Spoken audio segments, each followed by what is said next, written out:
Yang banyak ada masalah curhat sama teman.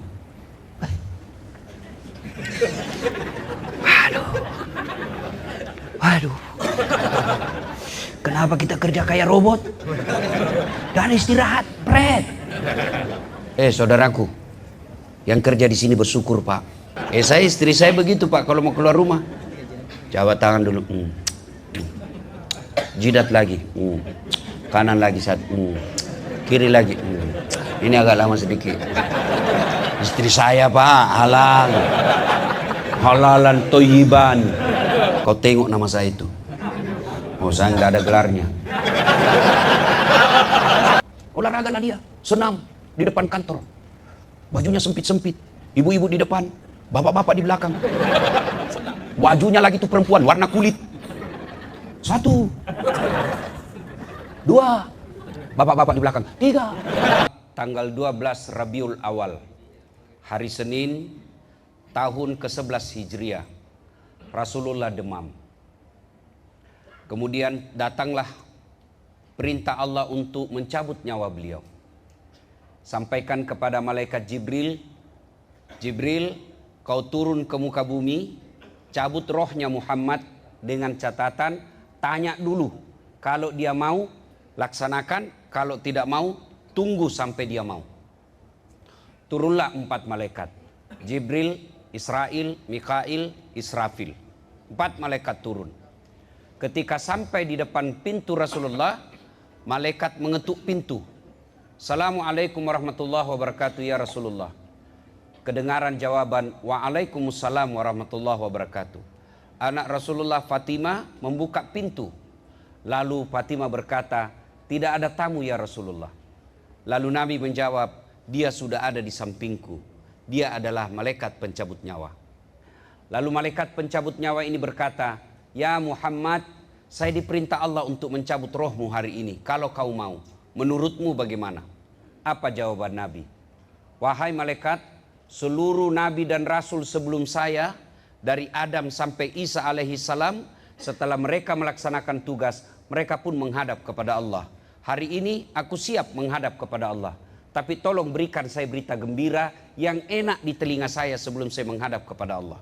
Jibril maju dan berkata, ya Muhammad, kalau ada dosa dan kesalahanmu, Allah telah mengampuni semua dosa-dosamu. Nabi berkata, alhamdulillah. Apalagi Jibril, ya Muhammad, seluruh malaikat yang pernah Allah ciptakan, antri berbaris menunggu harumnya rohmu. Alhamdulillah. Apalagi, ya Muhammad, seluruh nabi dan rasul, senior-senior kamu, haram masuk surga sebelum engkau lebih dulu masuk surga, meskipun engkau paling junior. Kata Nabi, alhamdulillah.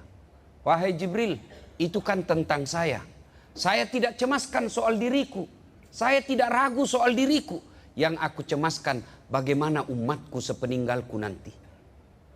Naiklah Jibril bertanya kepada Allah, lalu turun membawa berita gembira. Lalu apa kata Jibril? Ya Muhammad, meskipun engkau sudah tidak di tengah-tengah mereka, meskipun engkau sudah tidak ada di antara umatmu, selama umatmu berpegang kepada Quran dan Sunnah, jangan kau cemas, mereka akan selamat dunia sampai akhirat. Lalu Nabi tersenyum dan berkata, alhamdulillah, berita yang sangat menyenangkan. Laksanakan tugasmu. Jibril mundur ke belakang, malaikat pencabut nyawa maju. Lalu malaikat pencabut nyawa berkata, ya Muhammad, sebenarnya saya tidak mampu melakukan ini, tapi ini perintah Allah yang harus saya laksanakan. Silakan laksanakan. Mulailah di rohnya Rasulullah meninggalkan badannya, meninggalkan ubun-ubunnya, meninggalkan kepala sampai ke tenggorokan. Sesak dada Rasulullah, keluar biji-biji keringat.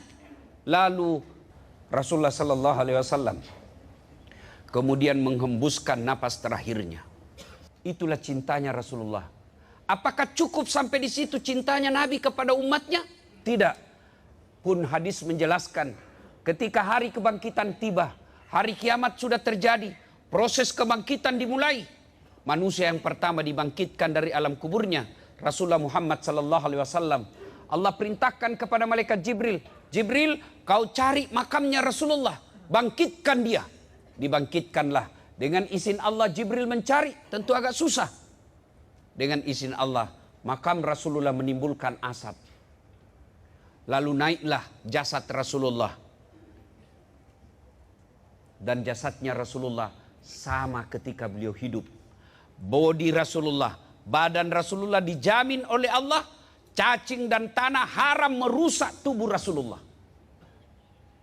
Seperti ketika hidupnya. Beliau bangkit, dia gosok matanya, begitu buka ada Jibril di depannya.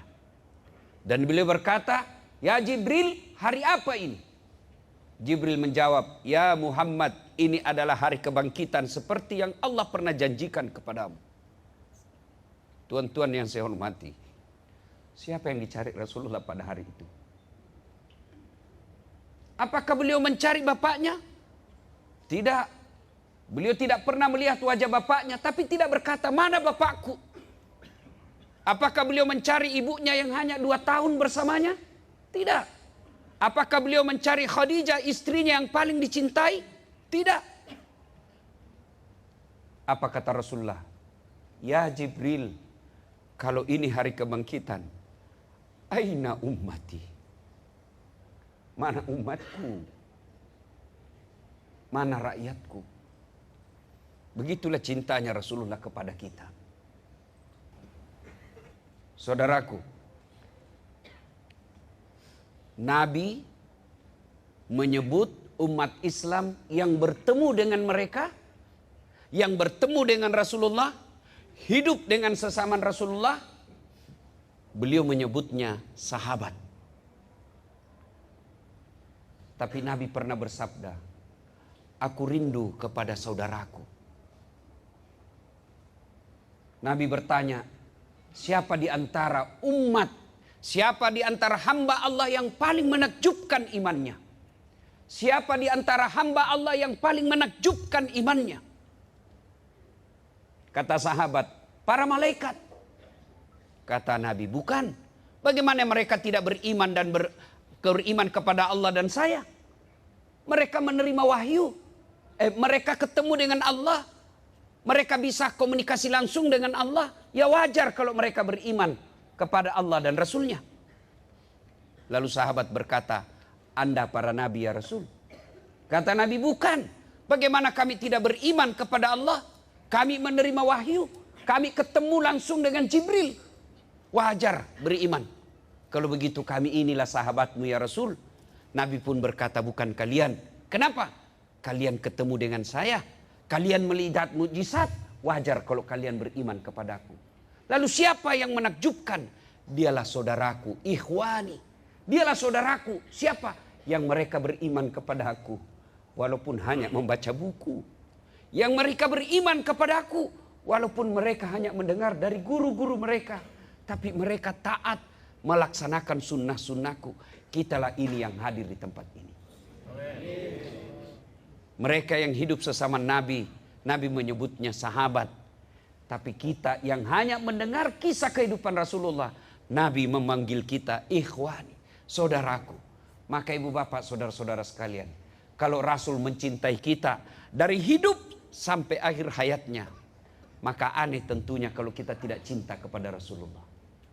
Nah sekarang bagaimana cara mencintai Rasulullah? Satu, mencintai Rasulullah dengan majak menyebut namanya.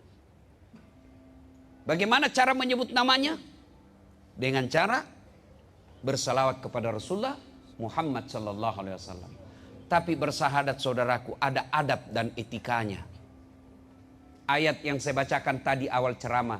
Innallaha wa malaikatahu. Allah dan para malaikatnya. Allah perintah solat, Allah tidak solat. Allah perintah haji, Allah tidak menunaikan ibadah haji. Allah perintah puasa, Allah pun tidak menunaikan ibadah puasa. Tapi ketika Allah perintahkan kita bersalawat, innallaha wa malaikatahu. Allah dan para malaikatnya memuji dan bersalawat kepada Rasulullah Muhammad sallallahu alaihi wasallam. Maka Allah katakan, ya wahai orang-orang yang beriman, sallu alaihi wa sallimu taslima. Bersalawatlah kalian kepada Rasulullah dengan sebaik-baik salawat. Bukanlah sebaik-baik salawat Anda bersalawat sambil merokok. Sallallahu alaihi wasallam. Bukanlah itu bersalawat dengan adab. Bukanlah bersalawat dengan berkhidmat kepada Nabi. Anda salawat sambil siaran langsung.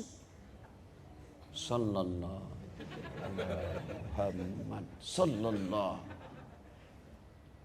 Kalau cinta kepada Rasul, perbanyak bersalawat.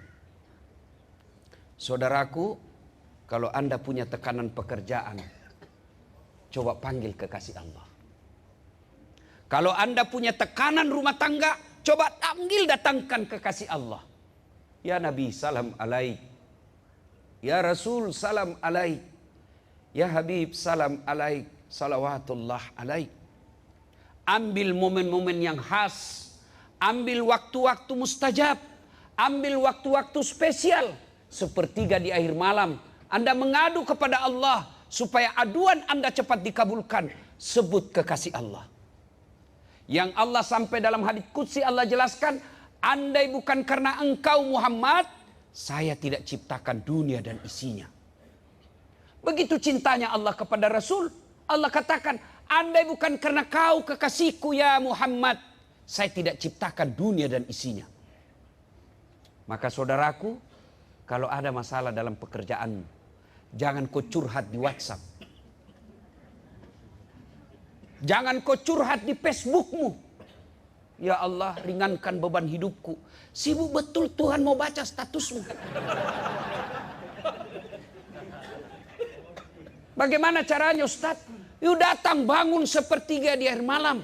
Kenapa sepertiga di akhir malam? Karena itu waktu spesial. Tuan-tuan, kalau Anda influenza, ke dokter apa tidak? Enggak. Saya kalau influenza, saya enggak. Kenapa? Saya sudah tahu obatnya. Kenapa? Enggak darurat. Saya sakit kepala, saya enggak perlu ke dokter. Kenapa? Saya sudah tahu obatnya. Tapi ketika saya kanker, penyakit yang mematikan, tidak boleh. Saya harus kedatang spesialis. Kenapa? Darurat. Kalau masalahmu biasa-biasa saja, cukup mengadu dalam sholat 5 waktu. Tapi jika beban hidupmu sangat berat, masalahmu sangat berat, tidak cukup hanya dalam 5 waktu. Kau datang dokter spesial. Kau datang waktu-waktu spesial. Apa waktu spesial? Sepertiga di akhir malam. Kenapa nonton bola kita bangkit? Baru gagal juga kita masuk Piala Dunia. Iya. Sepak bola kita mampu bangun di gini hari. Mau nonton film kesenangan kita ngantri. Lalu kenapa ketika mau ketemu Allah kita tidak punya waktu spesial? Bangun sepertiga di akhir malam. Wa minal laili fatahajjat bihi. Bangunlah engkau sepertiga di akhir malam. Salat tahajud. Tatajafa junubuhum anil madaji yad'una rabbahum. Ila akhir ayat. Tanda orang-orang yang ingin mendapat kasih sayangku. Mereka jauh perutnya dari tempat tidurnya di malam hari. Untuk apa? Mereka mengadu kepada Allah. Maka ibu-ibu, kalau ada suami macam-macam, tak perlu kau periksa HP-nya. Kau periksa HP-nya, dia kasih kau HP, ternyata ada HP-nya yang disembunyi satu. Kenapa kau tahu Ustaz? Saya pelakunya.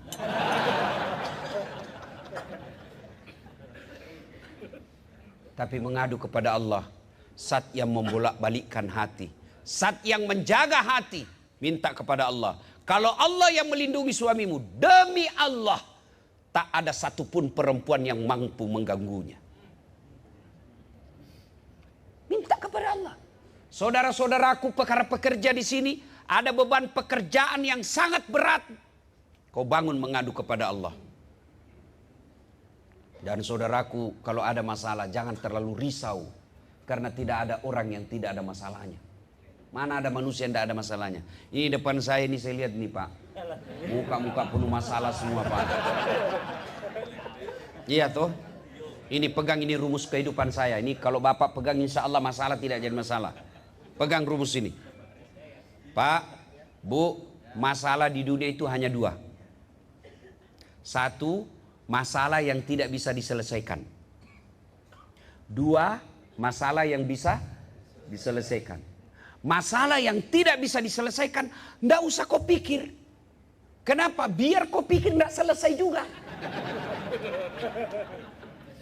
Yang kedua, masalah yang bisa diselesaikan. Masalah yang bisa diselesaikan, ndak usah kau risau. Kenapa? Pasti selesai. Iya toh?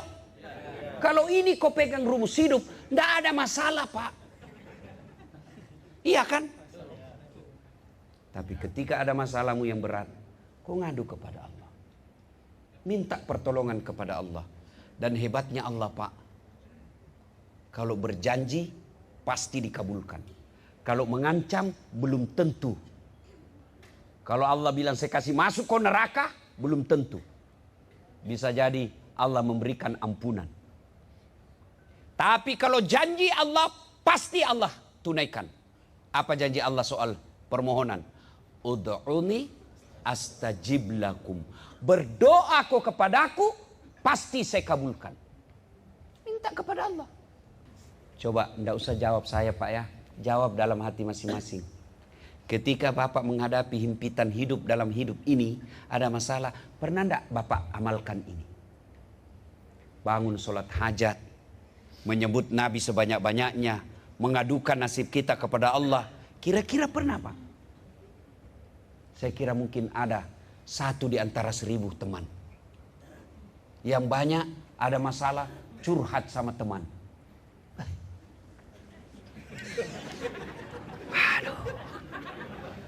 Waduh. Kenapa kita kerja kayak robot? Dan istirahat, pret. Saudaraku, yang kerja di sini bersyukur, Pak. Gajimu paling rendah 6 juta. Nih. Kau tengok nama saya itu. Oh, saya nggak ada gelarnya.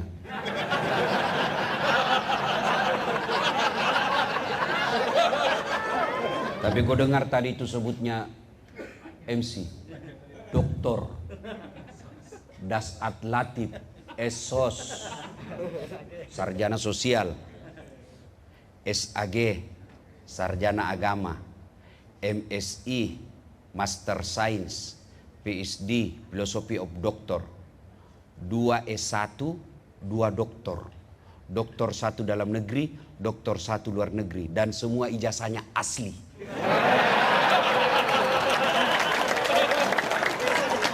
Nggak ada hubungannya yang ribut di medsos ini. Iya kan? Bos, 5 saya punya ijazah, tingkat sarjana sampai doktor. Saya sudah mengajar di Unhas sudah lebih 17 tahun sebagai ASN.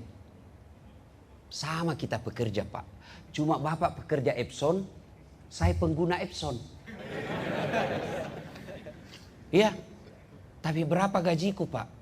Wallah, tidak cukup 5 juta. Keterlaluan kalau Bapak belum bersyukur. Tuh, dikasih seragam. Iya kan? Alhamdulillah, kasih makan. Dan bukan makanan 10.000, Pak. Bukan MBG, Pak. Iya toh? Maka bersyukur. Cara bersyukur, kau kerja dengan baik. Kenapa kalian tidak bekerja dengan baik? Karena kalian bekerja hanya karena cari gaji. Coba kalau kau bekerja cari amal. Orang Islam itu, Pak, kerja amal. Maka langkah kaki ibadah, capek ibadah, lembur ibadah. Caranya apa? Amalkan yang kedua tadi sunnah selawat. Yang kedua kalau cinta Rasul, amalkan sunnah Rasul. Apa sunnah Rasul kalau cari nafkah? Wudhu dulu. Bapak mau pergi kerja pasti mandi kan? Pasti mandi? Iya. Cuma bedanya ada mandi junub, Anda mandi biasa. Kalau sudah pensiun tidak ada lagi kayaknya mandi junub, Pak, ya. Nah, karena pasti mandi, tuntaskan mandimu, akhiri dengan wudhu. Ini kan perkara gampang. Tapi Allah katakan orang selalu ada wudunya. Innallaha yuhibbut tawwabina. Saya cinta kepada hambaku yang selalu dalam keadaan suci. Kalau Allah cinta kepada kalian bos, apapun yang kalian minta pasti Allah kasih. Maka wudu. Supaya ibadah ini, kerja kita ini ibadah. Yang kedua, pakailah pakaian yang islami. Kalau Anda cowok jangan pakai yang sempit bajunya, celananya. Kalau Anda cewek pakai jilbab, jangan sempit-sempit jilbabmu. Yang longgar-longgar. Pedal. Boleh, boleh. Itu olahraga. Yang tidak boleh, kalau pakaiannya seksi. Olahragalah dia. Senam di depan kantor. Bajunya sempit-sempit. Ibu-ibu di depan. Bapak-bapak di belakang. Wajunya lagi tuh perempuan warna kulit. 1 2 bapak-bapak di belakang. 3 Enggak sunnah itu olahragamu. Nah, supaya pekerjaan ini jadi ibadah, laksanakan sunnah. Wudhu dulu, pakaian yang islami. Sebelum keluar baca doa. Inna salati wa nusuki wa mahyaya wa mamati lillahi rabbil alamin. Sudah itu menghadap menuju ke pintu, lalu sebelum keluar pintu baca doa. Bismillahi tawakkaltu la haula wala quwata illa billah. Sunnah kanan dulu meluar. Kalau nenek saya ajarkan ini namanya sugesti. Nenek saya ajarkan, jangan kau keluar rumah dalam keadaan tunduk. Lihatlah ke atas. Supaya Allah berikan kau cita-cita tertinggimu. Sudah, keluar. Itu sunnah. Kalau cinta kepada Rasul, amalkan ini. Tapi apa yang kita amalkan? Mau keluar rumah, anak kita, bye-bye. Iya, Dedi. Dedi ya. Goodbye Daddy. Kenapa kau tidak bilang Assalamualaikum ya Habibi? Ada istrimu cium tangannya, suami cium pipinya, istri cium cuk cuk. Istri saya begitu Pak, kalau mau keluar rumah jabat tangan dulu, jidat lagi, kanan lagi kiri lagi. Ini agak lama sedikit. Istri saya Pak, halalan toyiban. Halal. Sudah itu dia usap dada saya lalu dia berkata, Ustadz ridhoi saya. Kalau begini, maka langkah kita dianggap pahala. Dan orang ada wudhu, dia sudah doa, sudah tawakal, dia tutup auratnya, dan cari nafkah. Jihad. Itu jihad Pak. Jadi kalau Bapak mau berjihad, enggak usah ke Palestina, bikin repot. Bapak enggak tahu bahasa Arab. Gimana? Ya, kalau ada duit kirim. Yang merokok, berhenti merokok. Ya. Yang suka produksi Yahudi, berhenti. Ini ada baru-baru, ternyata kita ditipu selama ini bertahun-tahun. Katanya air pegunungan. Ternyata air bor. Ya kan? Nah, sudah itu kalau semua itu sudah dilakukan, itu Bapak jihad cari nafkah. Lalu kata Nabi, kalau itu kau amalkan, langkah kaki kananmu 1 pahala. Langkah kaki kirimu gugur dosa kecil. Nah kalau Bapak dari Tangerang ke Bekasi sini Pak, berapa langkah kakimu itu Pak?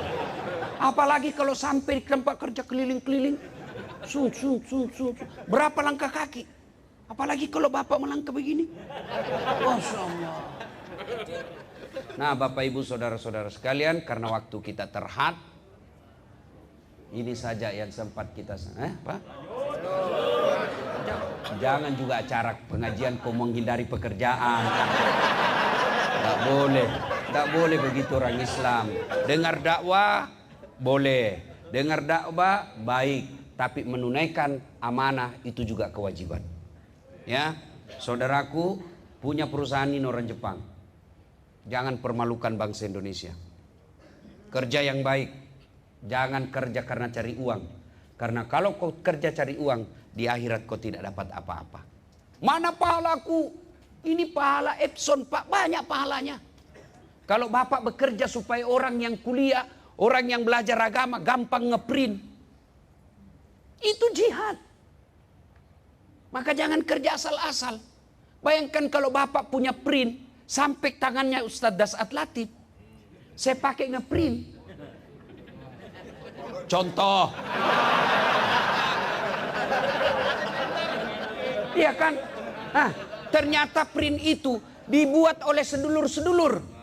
Dibikin oleh saudara. Selama printer ini saya pakai untuk kepentingan dakwah, Bapak juga dapat pahala. Itulah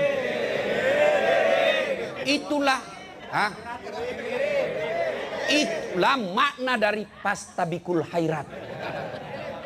Ya kirim bagus. Kalau mau lebih praktis, tidak usah kirim. Saya ada di sini sekarang. Bapak Ibu saudara-saudara sekalian, luruskan niat. Ya, luruskan niat.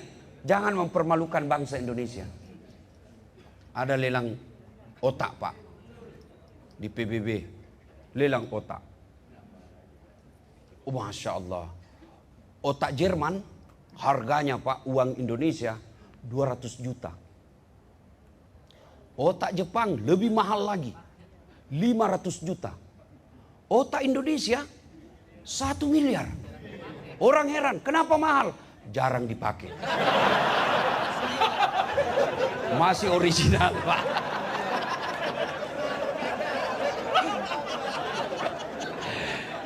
Bapak Ibu saudara-saudara sekalian, terima kasih undangannya.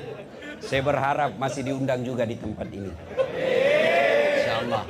Mudah-mudahan pekerjaan kita jadi amal. Anak-anak kita jadi soleh dan soleha. Istri kita menjadi istri yang taat kepada agama dan taat kepada suami. Lebih dan kurangnya mohon dimaafkan. Dari mana datangnya cinta? Tunggu dulu. Bilang cakep. Dari mana datangnya cinta? Dari Facebook turun ke WA. Dari mana datangnya kecewa? Setelah ketemu ternyata berbeda. Terima kasih. Usikum wa nafsi bitaqwallah. Fastabikul khairat. Assalamualaikum warahmatullahi wabarakatuh.